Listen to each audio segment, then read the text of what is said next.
Hello, my name is Dio. I'm going to show you how to use the new version of my, primarily Leo's, map pooling sheet template. So go to here, find your way into the Dio and Leo's OSU tournament templates folder, and then go to map pool sheets and right click, create a copy. For you, this will appear in a different folder. It will not allow you to create one here. For me, since I own the folders, it will allow me to create one here. Just keep that in mind. And then wherever it is, you can rename it up here, and then you can do other stuff. Now, first things first, this warning will pop up here. Just click Allow Access. If you do that, it'll work as intended. If you don't do that, it will not work as intended. So please do it. Now we got to configure the sheet. First things first, click API Key Management up here. These are the custom scripts. And go ahead and click any button, doesn't really matter which one. It'll say authorization required. You just go through and authorize. And it'll say Google hasn't verified this app. You click show advanced and then click go to map pooling template scripts. And it'll then say map pooling template scripts wants to access your Google account. Scroll down and click allow. And now all of the scripts will actually allow you to click them, and we can use the custom scripts as intended. Next, we're going to go to the OSU website. Just click here. And then you're going to go to the settings tab of your profile. You're going to scroll all the way down to the bottom and find the legacy API section. If you do not currently have an API key right here, you will create one at this step. I already have one. So what I'm going to do is move this to my other monitor, click show key, copy and paste it, and then click hide key again. And then I'm going to click the API key management and add API key here. And then I'm going to, again, do this on another tab because revealing your API key gives somebody the same level of access to your account as revealing your username and password. So don't do it. Don't show other people your API key. Once you input your API key and click OK, it will finish the script, and hopefully it should say success. You've done this correctly. Good job. Now, we're all the way up through step 8. So step 9, we're going to go to the settings tab. We're going to talk about a couple of things on the settings tab. And we're going to configure this, and then we're going to go back to the instructions tab to continue following these. But for now, go to the settings tab. So here are all of the different stages that come standard with this sheet. This is a sheet that says that its standard setup is qualifiers into a double elim or single elim. Double elim because of grand finals, round of 64 bracket. You have some basic map pool sizes, 4-2-2-3-2-0 for qualifiers, 5-2-2-3-2-1 for the early rounds, and 6-3-3-4-3-1 for the later rounds. You can change these however you like. You can also add other mods. For example, easy. If you want an easy pool, you can put those on there, and note that they will show up if we go to the QL tab for qualifiers. Now there's an easy map here. Just note that those changes will show up anywhere you put them. The target star rating appears right here for ease of remembrance, ease of access while actually map pooling. And there is also a pool size right here in case you ever need access to that. I need access to that for certain things in the sheet to make it function more easily for everyone at the same time. A couple other things going on this sheet. These check boxes, you might wonder what these are. These are what actually enable the pools on the sheet. So if you don't have these checked, that pool simply won't show up when you go to here. It won't work when you go to put maps on. So have these checked off. The other things over here are a list of poolers. You can put down all of the names of your poolers. They will show up when you go to click a suggester in here. And you can also do a list of QA. This is specifically related to custom mapping. We'll talk about that later. For now, just note that this is where you would list them out. The release pools. These are what, once you have everything else set up, you would check off to release the pools publicly onto your main spreadsheet. We're going to keep them checked for now as we go through setup, and then at the end of setup, we're going to uncheck all of them so that we don't accidentally leak our pools to the public. But this lets you effectively release your pools with a single button press every week of the tournament. A couple of other things here. There's a border style here. That is what helps style the final page right here. So this thick border is what I tend to use. The default is set to solid thick. A sample will pop up whenever you change it, for example, to solid double or dotted, but I like to keep it solid thick. Comments that will enable the beatmap comments on the final page over here in column M. So if you want those enabled, you'll check that off. We're going to keep it unchecked for now. And last thing, slots. This goes along with the list of QA. Both of these are related to custom mapping. These are all of the potential slots that your tournament will use throughout its course, and that is used to help assign custom mappers to all of your slots. We're going to go onto the Mapper Assignments tab first to take a look at how that works, and then we'll go back and talk about some of the other things for use in this Mappool sheet. This is where you would list out all of your custom mappers and their individual maps.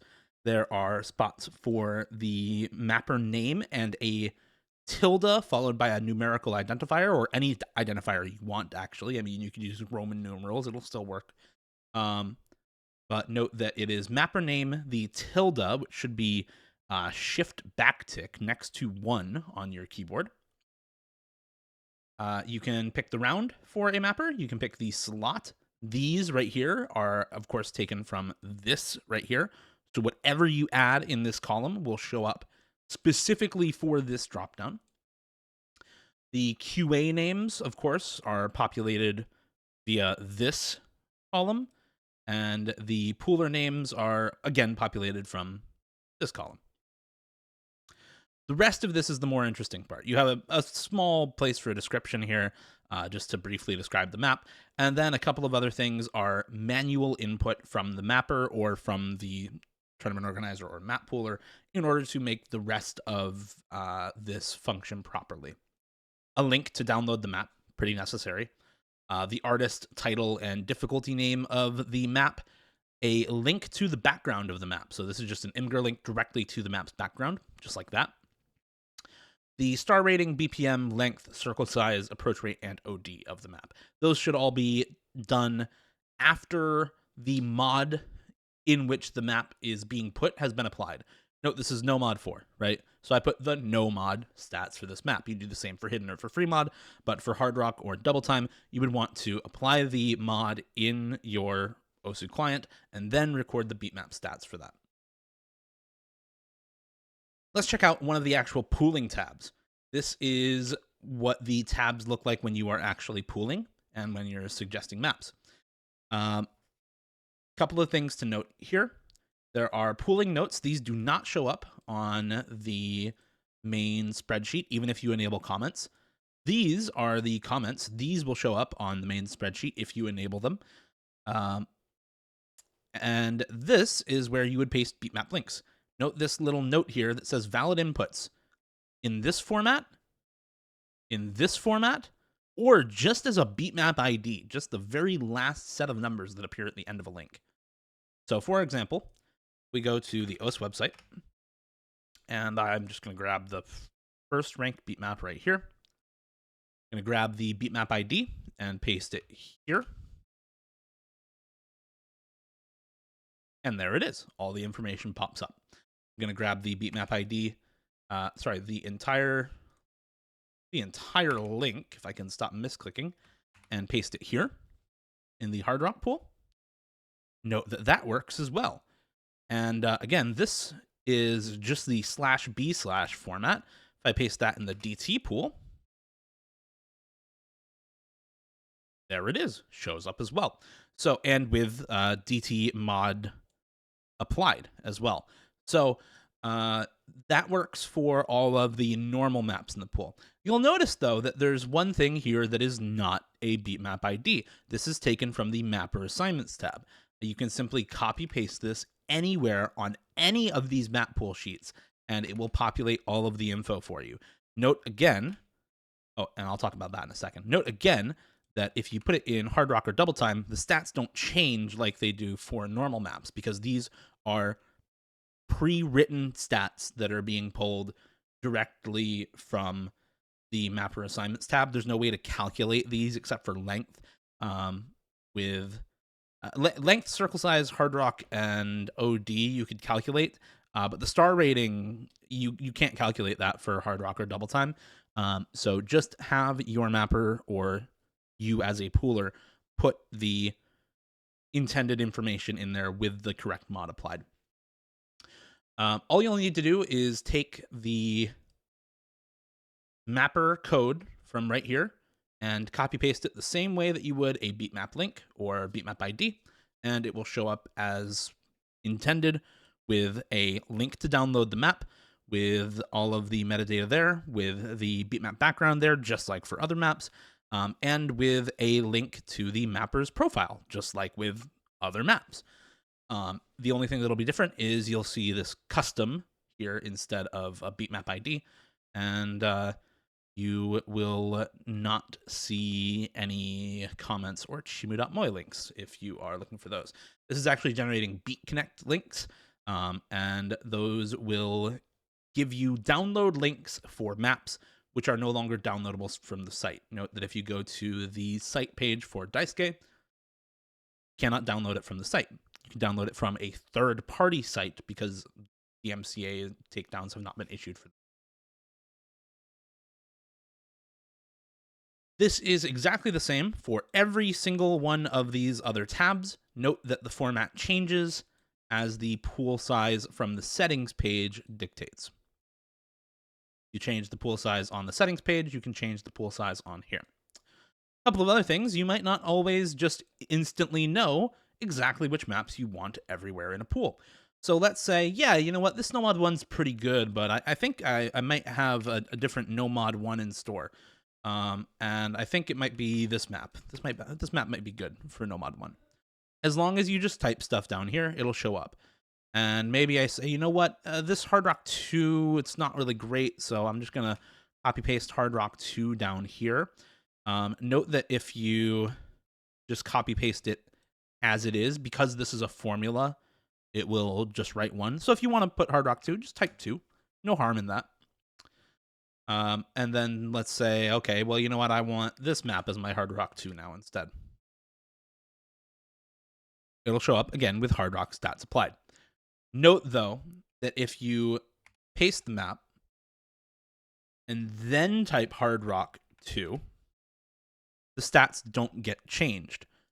This is because the stats themselves are not being calculated on the sheet, rather being pulled from the OSU API by the script using your API key.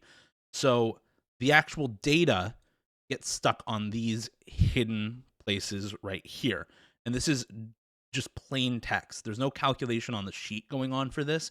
It's all behind the scenes getting pulled from OSU's API. So if you don't have the correct mod already in place and you paste it too early, you can just copy it and then paste it again, and it'll rerun the script to pull it from the API once again, this time with the mod information applied.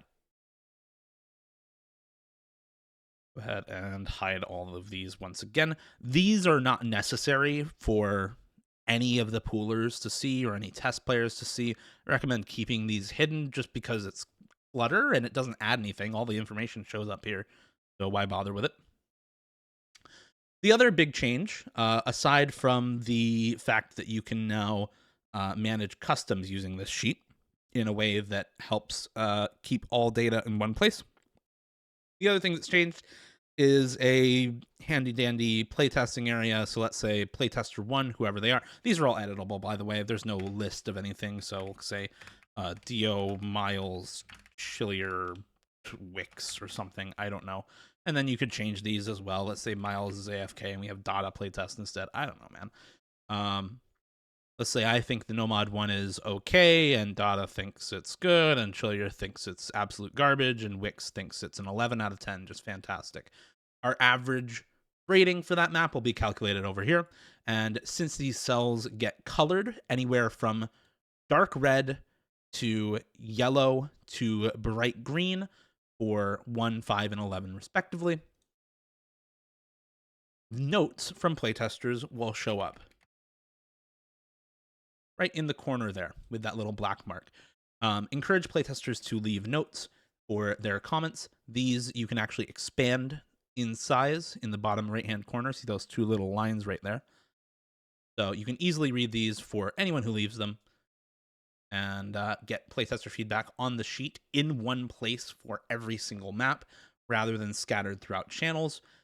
This is, of course, optional. If you don't want to use this, you can just hide all of these columns. Highlight them all, right-click them, and hit hide. And then you've just got the map pooling sheet. That's the basic usage of the map pool sheet.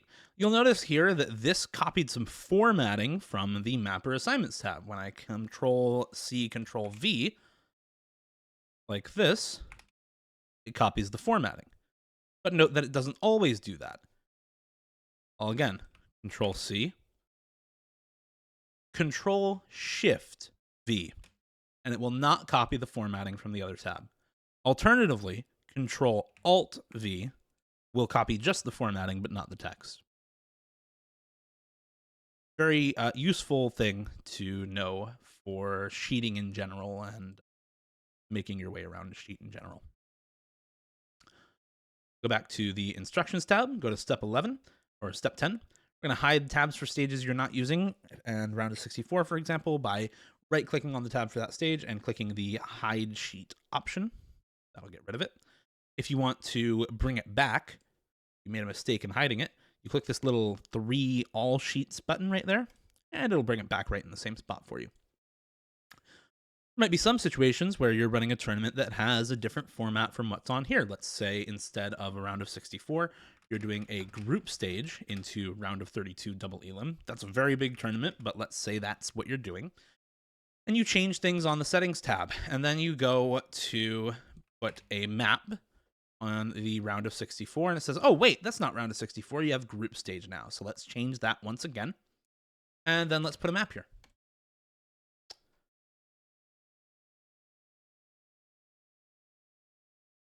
And it doesn't work.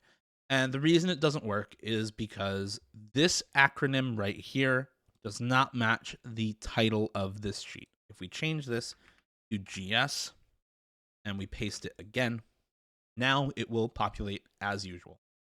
So just make sure that if you do change the names of any of these tabs, that the corresponding tab name is actually updated to reflect the change in the acronym, right?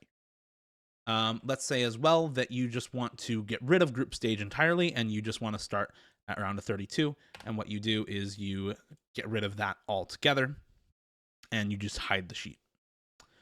And then you go to round of 32 and you say, well, you know what? Let's start pooling. And you wait, and you wait, and you wait, but it will not show up. Why? Because we have deleted a round from this tab. So let's go ahead and hit undo again, hit undo again, and it'll repopulate all of that for us. And now if we go back to round 32, we paste the beatmap link. While it's still there, it will work once again. So in short, make sure that this is an uninterrupted list of all stages. Make sure it starts on row 3 also. Don't start it down here or down here. Start it on row 3. And if you do make any changes to this, make sure they're reflected on the sheets. And if you follow those rules, everything will work properly with this sheet. Okay, we're going to go to the map pools, copy this to your public sheet tab, and familiarize ourselves with it. We're also going to talk about the theme spreadsheet option in the API key management menu. and learn how to copy a single tab to another spreadsheet.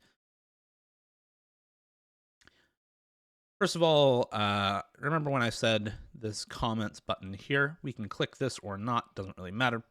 For now, what we're going to do is look here at the Mappool's copy this to your public sheet tab.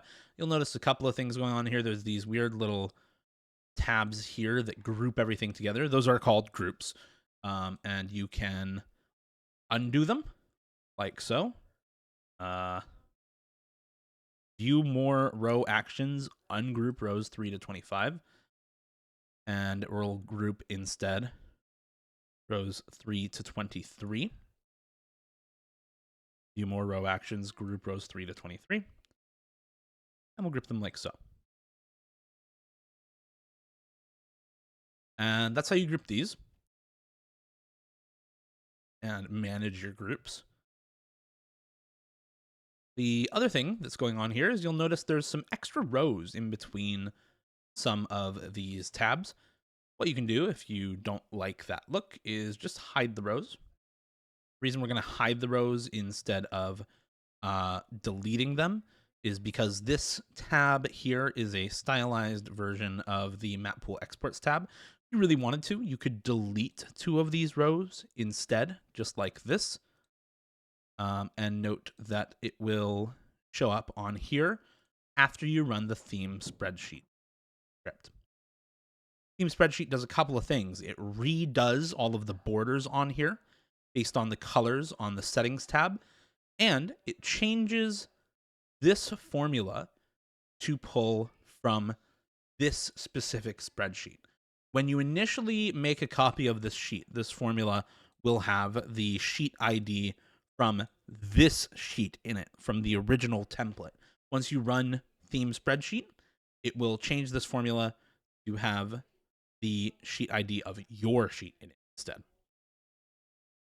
The borders that it creates are based on the text colors on here. So if you change the color of the text in these cells, that will change the color of the borders generated on the Mappool's tab. And you can also note, once again, that we now have some very odd things going on because we decided to delete some rows. But if we delete some rows on this tab as well as the other tab, everything will line up. So I'm just going to delete these 2 rows and then run theme spreadsheet once again.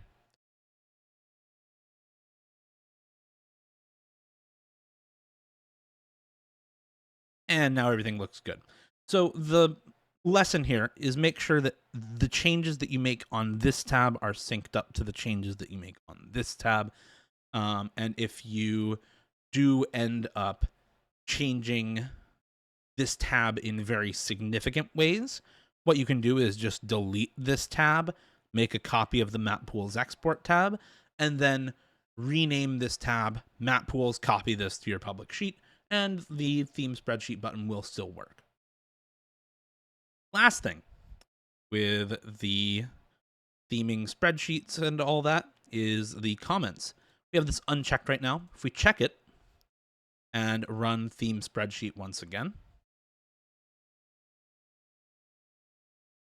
now our formula for the import range includes column M on the previous sheet. That said, not everything is as you would like it. You would have to merge this cell, and you'll have to right-click in here, go to View More Cell Actions, and go to Conditional Formatting. Notice that this is all through L298. If you put it instead through M298, and if you put this one to M298, and you put all of these to M, if you want the comments colored as well, right? Just to make sure that it's for all of the... Now, why is that like so? Oh, right. There we go. Just make sure that you only apply conditional formatting that you want to here. For example, this conditional formatting is specifically coloring this entire row of text blue for nomad maps. So if you want the comments for nomad maps to show up blue, you can apply this as well to M298. If you don't want the comments to show up colored blue, you can apply this still just to L and only apply changes to, I believe it is this one down here at the bottom, to M298. Note also that if you wanted to change the formatting for any particular mod, you could do so through here. This formatting specifically has this color background and this color text with no italics or bold or underline applied to the text. This entire column is bolded, so all of the mods will be bold by default, but the rest of the information will not be. And note that you would have to do the merge cell for all of these sheets at once.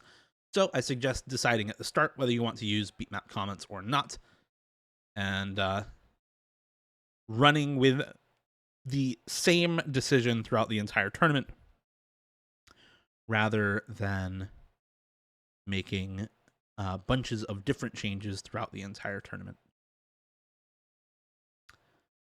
Of course, comments will sometimes do this if they are too long. You can always resize the column to 200 and reapply text wrapping to comments. That'll make them show up like that instead. That's everything. Most of the formatting in the sheet is done through conditional formatting. That includes the text here on the beatmap pages as well. You can see all of this through conditional formatting. You can see all of this through conditional formatting as well, right? Even the titles are done through conditional formatting here. So just be sure that the conditional formatting is up to date with how you actually want things formatted, and you'll be able to modify this sheet basically however you want. Note that the reason a lot of this is done through conditional formatting is in order to make it easy for anyone to have some basic formatting done without any changes to the template sheet. So if you really hate working with conditional formatting, you can just delete all of it and do the formatting however you want the normal way. That's also fine. Conditional formatting will not impact the functionality of the sheet whatsoever, by the way. It's all aesthetic. I believe that's it. That should be everything. Big changes made for this iteration of the map pooling sheet were the mapper assignments tab, the ability to get information from the mapper assignments tab and present it in the same format as the rest of the data here, and the playtester section over on the right-hand side. Those were the biggest changes. There was, of course, a big visual update. This is now a dark mode sheet instead of a light mode sheet. Some people like that, some people don't. You can customize it however you want. I will not be releasing a light mode sheet because most of the time that's not a super desired thing anyway. And the theme spreadsheet button making just the border instead of also coloring the cell here. So just note that those are all changes that were made specifically for this sheet. And of course, the option for comments on this sheet. Before it was actually a mandatory thing. The last big change is that circle size AR and OD are now split. Instead of on the previous template sheet, they were concatenated into one string in one cell with separators between circle size, AR, OD, and HP. Now they are all separate values, and I've excluded HP because the prevalence of no fail in Score v2 tournaments makes it not really matter. Those are the biggest changes. If you have any questions about how to use this sheet, I hope this video has already answered them for you. If not, feel free to find me on Discord at diosdong, and I can probably answer your question about how to use this sheet. Thanks for hosting tournaments. Thanks for map pooling. Happy cheating.